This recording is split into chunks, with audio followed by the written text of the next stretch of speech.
Good morning students. जैसा कि आप लोगों को पता होगा कि आज हमारा नया चैप्टर स्टार्ट हो रहा है। तो बच्चों, हमारा नेक्स्ट चैप्टर का नाम है इलेक्ट्रोमैग्नेटिक इंडक्शन। ये टॉपिक लिख लीजिएगा, चैप्टर का नाम है, ये टॉपिक नहीं है, इलेक्ट्रोमैग्नेटिक इंडक्शन। ठीक है, अब हम लोग ये अपना नेक्स्ट जो चैप्टर है वो स्टार्ट करेंगे। बेसिकली हम बताते हैं ये चैप्टर क्या क्यों है, क्या पढ़ने जा रहे हैं हम लोग इस चैप्टर में। तो अभी तक हम लोग ने देखा था कि हम लोग का करंट है, ठीक है। अगर करंट कैरिंग वायर है तो उसका इफेक्ट क्या हो रहा था, वो मैग्नेटिक फील्ड बना रहा था, ठीक है।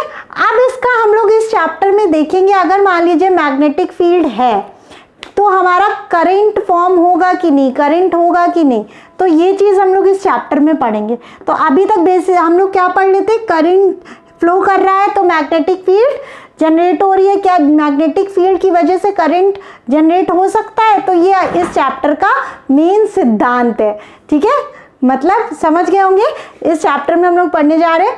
अब बात आती है कि इस चैप्टर में जो चीज है, फैराडेज ने एक्सपेरिमेंट करे, ठीक है, वो करिए। अभी हम बताते हैं उसको। पहले हम लोग क्या करते हैं, मैग्नेटिक फ्लक्स हम ऑलरेडी बता चुके हैं, कुछ बच्चों को पता होगा, लेकिन उसकी सारी चीजें अभी हम डिस्कस करते हैं, ठीक है। अब यहाँ पे देखिए, मैग्नेटिक फ्लक्स, इसकी हम लोग डेफिनेशन लिखेंगे। पहले डेफिनेशन लिखिए, द टोटल नंबर पूरा लिख देते हैं, the total number of magnetic field, the total number of magnetic field lines of force passing,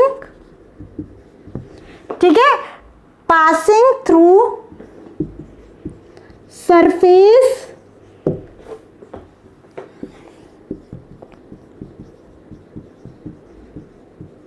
normally। अब ये क्या होता है, अब यहाँ पे हम लोग ने इलेक्ट्रिक फ्लक्स पढ़ा था कि एक सरफेस से जो इलेक्ट्रिक फील्ड लाइंस जा रही हैं, ठीक है, नॉर्मली जा रही हैं, तो वो क्या होता था, इलेक्ट्रिक फ्लक्स होता था। सेम यही है। अब यहाँ पे हम लोग ने क्या बोला, the total number of magnetic field lines of force passing through surface normally, ये होता है आपका, क्या होता है, मैग्नेटिक फ्लक्स होता है। तो अब यहाँ पे बात आती है कि मान लीजिए ये आपका सरफेस है, ठीक है, ये आपकी फील्ड लाइंस है,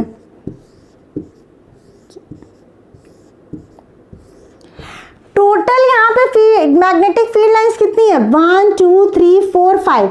लेकिन अगर हमें फ्लक्स बताना हो इस केस में, तो फ्लक्स आपका कितना आएगा, फ्लक्स आएगा 1 2 3। इस सरफेस से नॉर्मली कितनी लाइन पास हो रही है, 3 पास हो रही है, तो फ्लक्स कितना हो जाएगा, 3, ठीक है।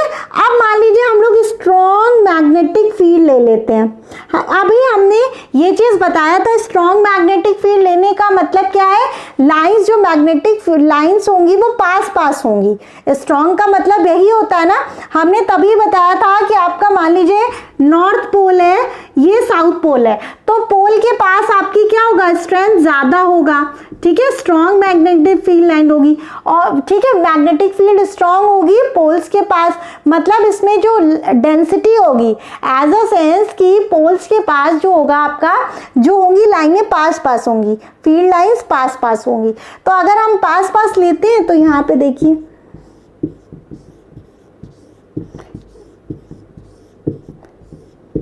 तो साथ ही बनी है, एक और बना लेते हैं, ठीक है, ये हो गई। और इसमें से पास कितनी हो रही है, 1 2 3 4 5 पास हो रही है। ये आपका सरफेस है, देखिए हमें भी कंफ्यूजन हो रही है, ये आपका सरफेस है, ब्लैक से बना देते हैं, ये आपका सरफेस है, ठीक है, अब समझ में आ रहा होगा। तो टोटल कितनी है, 2 2 4 2 6 2 8 है। लेकिन इस सरफेस से नॉर्मली कितनी पास हो रही है, कितनी पास हो रही है, 1 2 3 4 5 पास हो रही है। तो इसमें फ्लक्स कितना हो गया, फ्लक्स हो गया आपका 5। अब यहाँ पे आप लोग देख रहे हैं कि जो फ्लक्स है वो किसके प्रोपोर्शनल है, मैग्नेटिक फील्ड के प्रोपोर्शनल आ रहा है। जितनी स्ट्रांग मैग्नेटिक फील्ड होगी उतनी field lines of force, field lines क्या होंगी, किसी सरफेस से पास करेंगी। समझ रहे हो। तो यहाँ से हमारा एक जो कॉन्सेप्ट आता है, तो phi is directly proportional to B होता है। ठीक है, इसे अभी हम लिखवाते हैं। नेक्स्ट आप देखिए, अगर हम इसका एरिया बढ़ा देते हैं, ठीक है। अब यहाँ पे देखिएगा बच्चों, अगर हम लोग क्या करते हैं, एरिया इसका बढ़ा देते हैं। अगर एरिया बढ़ा देंगे तो और फील्ड लाइंस पास होगी, और फील्ड लाइंस पास होगी, ये हो गया। तो हमारा 2 कॉन्सेप्ट हमें यहां से मिला। ठीक है, ये कॉन्सेप्ट हमको क्या क्या मिला कि पहला हुआ जो होगा फाई, जो होगा मतलब मैग्नेटिक फ्लक्स जो होता है उसे फाई से डिनोट करते हैं। ठीक है, ये मुद्दा हो गया। नेक्स्ट आपका जो मैग्नेटिक फ्लक्स होता है वो किस पे डिपेंड करता है, बी पे डिपेंड करता है। मतलब पहला आया कि flux is directly proportional to B and flux is directly proportional to A. मतलब जितनी ज़्यादा स्ट्रॉन्ग फील्ड होगी उतना ज़्यादा क्या होगा, फ्लक्स होगा। और जितना ज़्यादा जो है आपका एरिया होगा, जितना बड़ा सरफेस होगा उतनी ज़्यादा फील्ड लाइन पास करेंगी। बस यही कॉन्सेप्ट था। अब बात आती है नॉर्मली का क्या मतलब है। ज़रूरी तो है नहीं बेटा कि हर चीज़ नॉर्मली, मतलब मैग्नेटिक फील्ड लाइन्स आपकी नॉर्मली ही पड़े, ऐसा तो कंपल्शन है नहीं। अब मान लीजिए यहाँ पे जो है फील्ड लाइन जो है किसी एंगल पे पड़ रही है। ठीक है, ये एंगल आपका कितना है, थीटा है। तो अब यहाँ पे बात जो आती है, यहाँ पे देखिएगा आप इसका परपेंडिकुलर कंपोनेंट लेंगे, अरे सॉरी, इसका जो नॉर्मल कंपोनेंट है वो लेंगे। तो नॉर्मली अगर हम देखें तो ये फील्ड लाइंस का फील्ड लाइन है, मान लीजिए, रुकिए फिर से समझाते हैं। ठीक है, इसको लिख लिया होगा। यहाँ पे देखिएगा ये आपका सरफेस है। ठीक है, ये फील्ड लाइन आपकी जरूरी तो नहीं है नॉर्मल बने, ये हमारी फील्ड लाइन मान लीजिए ये ऐसे बन रही है और ये एंगल कितना है, थीटा है। समझ रहे हो। तो हमें कौन सा कंपोनेंट चाहिए, हमें सिर्फ नॉर्मल जो है ये सरफेस है, इसके जो नॉर्मल कंपोनेंट है वही चाहिए। अब नॉर्मल कंपोनेंट अगर हम लेंगे तो ये क्या हो जाएगा, यहाँ पे देखिए, अगर ये B है, अगर इसका नॉर्मल कंपोनेंट लेंगे मतलब सरफेस के नॉर्मल लेंगे तो ये वाला ऐसे हो जाएगा, ये है, इसको ऐसे हो जाएगा। तो मतलब नॉर्मल कंपोनेंट क्या हो जाएगा, B cos थीटा। यहाँ इस केस में क्या होगा, B cos थीटा। अब बात यहाँ आती है कि हमने यहाँ पे देखा तो B cos थीटा के प्रोपोर्शनल आएगा। ठीक है, मतलब बेसिकली यहाँ पे ये नहीं होना चाहिए, ये क्या होना चाहिए, B cos थीटा। ठीक है, अब यहाँ पे देखते हैं जब हमारा नॉर्मली पड़ता है तो थीटा कितना हो जाएगा, 0 हो जाता है, यहाँ पे 0 हो जाता है। ठीक है, cos थीटा आपका 0 हो जाता है, दैट मीन्स cos थीटा 1 हो जाएगा। cos 0 क्या होता है, 1 होता है। समझ गए। तो ये इसको अगर हम कंबाइन करेंगे तो फाई इज इक्वल टू क्या हो जाएगा, B cos थीटा। ठीक है, AB cos थीटा या phi is equal to B dot A, ये भी तो लिख सकते हैं B डॉट A। ठीक है, cos थीटा कंपोनेंट क्या होता है, cos थीटा होता है तो क्या होता है, डॉट, साइन होता है तो क्रॉस प्रोडक्ट होता है। ठीक है, ये हो गया B डॉट A। यहां तक हमारा हो गया है। अब बात ये आती है कि ठीक है, ये क्या होता है, वेक्टर होता है कि स्केलर होता है, ये भी तो पता होना चाहिए। ठीक है, तो ये होता है आपका स्केलर क्वांटिटी। ठीक है, नेक्स्ट मुद्दा ये आता है कि इसकी यूनिट क्या होगी। तो बच्चों आप लोग यूनिट हमको बता देंगे, हम पहले ही बता चुके हैं। एक तो अगर इधर से देखें तो ये टेस्ला होती है और ये मीटर स्क्वायर एरिया। तो अगर यहाँ पे देखें तो एक आपकी यूनिट क्या हो जाएगी, टेस्ला मीटर स्क्वायर। एक तो ये हो गई, और एक और हमने यूनिट बताई थी कि नहीं? तो एक और आपकी यूनिट को क्या होती है? वीबर। ठीक है, एसआई यूनिट इसकी क्या होती है? एसआई यूनिट होती है वीबर और टेस्ला मीटर स्क्वायर।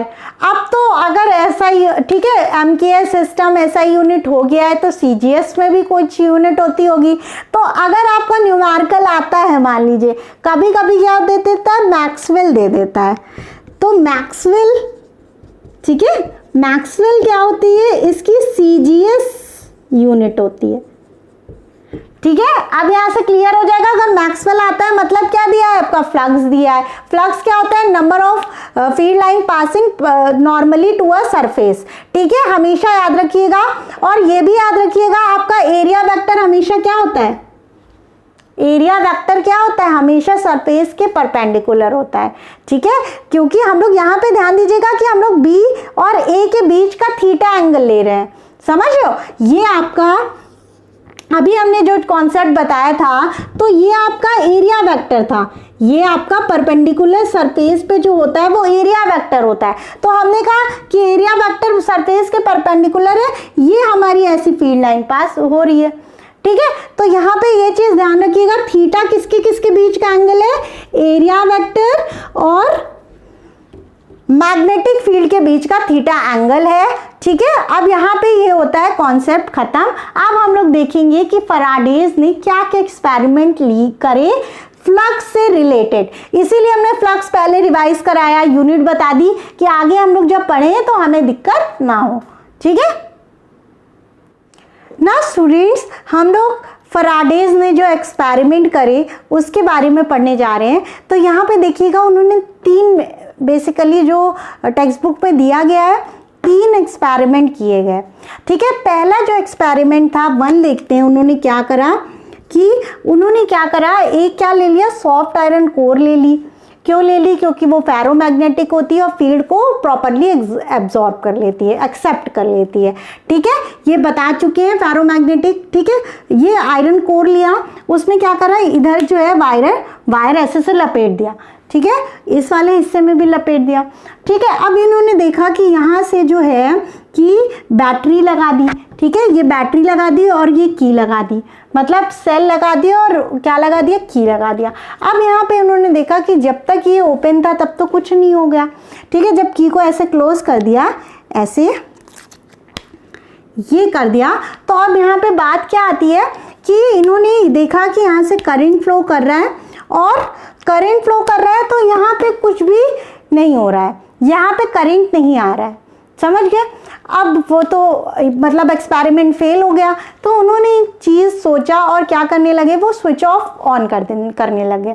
अब इसको ऑन, एक बार ऑन ऑफ। तो उन्होंने ये ऑब्जर्व किया कि इसमें क्या हो गया? इस वाली कॉइल में क्या आ गया? करंट आ गया। तो अब बेसिकली ये भी बात है कि ये भी कहा जा सकता है कि ये सॉफ्ट आयरन कोर क्या है? कंडक्टिंग मटेरियल है। ठीक है, तो इसका ये जो करंट था इधर आ गया। फिर उन्होंने क्या करा? इसको प्रूफ करने के लिए फर्दर इन्होंने क्या करा? सेकंड एक्सपेरिमेंट करा और 2 मैग्नेट को ऐसे रख दिया। ठीक है, और उसमें कॉइल है। अब ये मैग्नेट ऐसे ये करा, तो इसमें यहाँ पे देखा कि गैल्वेनोमीटर ये लगा था। ठीक है, गैल्वेनोमीटर लगा था तो इसमें रीडिंग आ गई। अच्छा, यहाँ पे काम करिएगा, यहाँ पे भी गैल्वेनोमीटर लगा लीजिए। तो यहाँ पे गैल्वेनोमीटर में कोई डिफ्लेक्शन पहले नहीं हुआ था जब तक उन्होंने ऑन रखा। जब उन्होंने ऑन ऑफ करना स्टार्ट कर दिया तो यहाँ गैल्वेनोमीटर ये रीडिंग देने लग गया। नेक्स्ट सेम इसमें क्या करा? उन्होंने मैग्नेट रखा। अब देखिए कोई क्या रखा है, कोई इसमें मैग्नेट यूज किया है ना, कोई आपका कंडक्टिंग मटेरियल नहीं यूज करा। ठीक है, कोई बैटरी या सेल नहीं लगाई गई। ठीक है, अब इन्होंने ऐसे से करना स्टार्ट करा तो देखा कि गैल्वेनोमीटर रीडिंग शो करने लग गया। तो अब तो इनकी बात क्लियर हो गई थी। फिर इन्होंने थर्ड एक्सपेरिमेंट करा कि मैग्नेट को क्या करा? ये कॉइल थी, ठीक है, ये गैल्वेनोमीटर लगाया और मैग्नेट को ऐसे करा। फिर इन्होंने देखा कि गैल्वेनोमीटर रीडिंग देने लग गया। तो अब बात ये आती है कि इन्होंने जो एक्सपेरिमेंट करे इससे क्या सिद्ध होता है? सिद्ध ये होता है कि आपका देखिए, जब तक उन्होंने क्या करा? फ्लक्स चेंज हुआ। ठीक है, ऑन ऑफ करने पे फ्लक्स चेंज हुआ, समझ रहे? तो फ्लक्स चेंज की वजह से इसमें करंट इंड्यूस्ड हो रहा है। तो अब हम लोग देखेंगे कि फराडेज के जो दो क्या थे लॉस थे, वो उसके बारे में डिस्कस करेंगे कि हमारा जब करंट तब फॉर्म होता है जब हमारा फ्लक्स चेंज होता है। ठीक है, इसको बना लीजिएगा कॉपी में। Students, before starting Faraday's loss हम लोग क्या देखने जा रहे हैं? हम लोग पहले इंड्यूस्ड ईएमएफ क्या होता है उससे देखेंगे। तो आपका नेक्स्ट टॉपिक है इंड्यूस्ड ईएमएफ। इलेक्ट्रोमोटिव फोर्स हमने बताया था ओपन सर्किट में होता है, जो पोटेंशियल डिफरेंस उसी को क्या बोलते हैं? इलेक्ट्रोमोटिव फोर्स बोलते हैं। एज अ सेंस जब आप बैटरी खरीद के लाते हैं उस पर जो पोटेंशियल लिखा होता है उसी को ईएमएफ बोलते हैं। ठीक है, जैसे ही उसे सर्किट में लगा देते हैं तो वो क्या हो जाता है? पोटेंशियल डिफरेंस हो जाता है, terminal potential difference.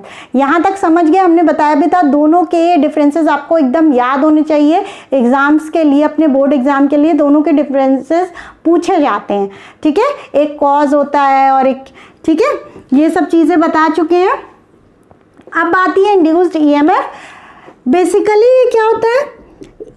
EMF due to relative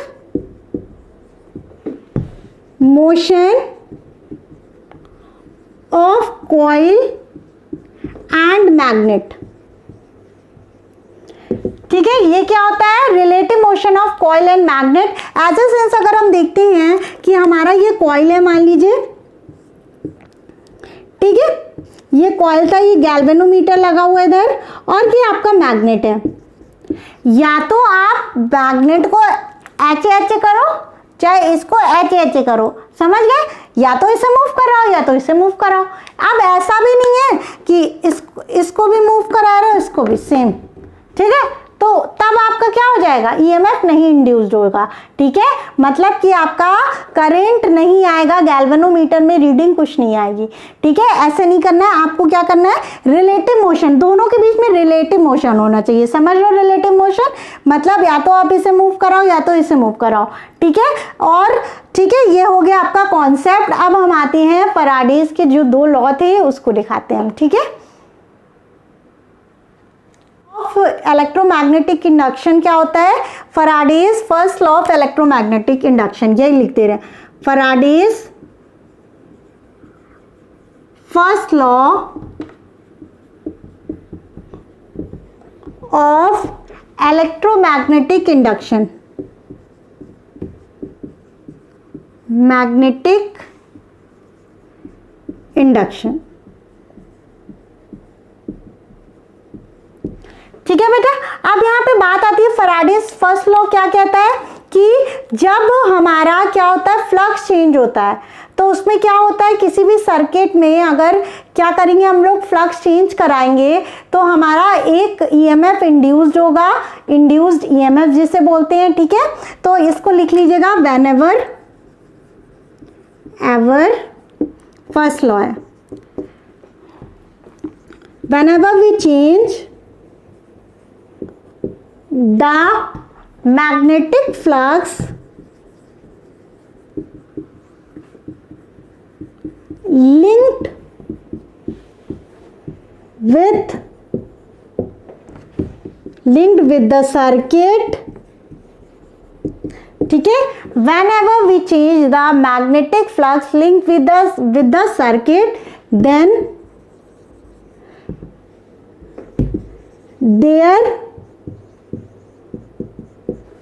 will be an EMF induced। ठीक है, whenever we change the magnetic flux linked with the circuit, then there will be an EMF induced। ठीक है, induces कर लीजिए। ठीक है, will be an EMF induces. ठीक है, अब यहाँ पे हमने बताया कि फ्लक्स चेंज होगा तो ईएमएफ इंड्यूस होगा। ठीक है, तो अब यहाँ पे बात आती है, it last as long as magnetic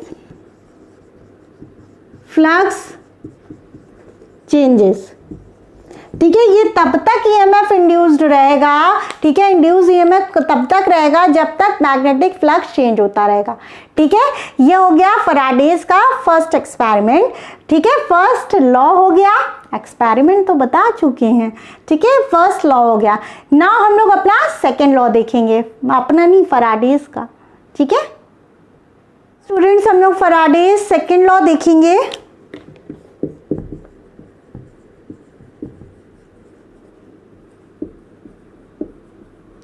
Faraday's second law क्या था, इन्होंने ये चीज बताई, जो ईएमएफ होता है, ईएमएफ इंड्यूस्ड होता है, ठीक है, is directly proportional to rate of change of flux. ठीक है, तो सेकेंड लॉ लिख लीजिएगा इनका, the EMF induced in the circuit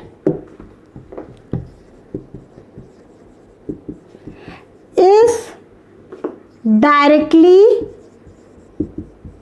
ठीक है, the EMF induced in the circuit is directly proportional to,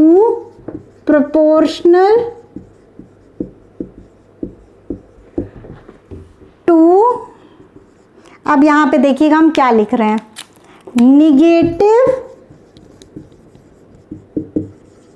negative rate of change of flux, negative of rate of change of flux। ठीक है, rate of change of flux मतलब जो EMF induced EMF होगा वो directly proportional to negative rate of change of flux होगा। ठीक है, इतना नोट डाउन कर लीजिए, आगे लेंस लॉ पढ़ाएंगे तो आपको क्लियर होगा यहाँ निगेटिव क्यों आया है। ठीक है, hello students, kindly watch my other videos and don't forget to subscribe, like and also share my videos with your friends.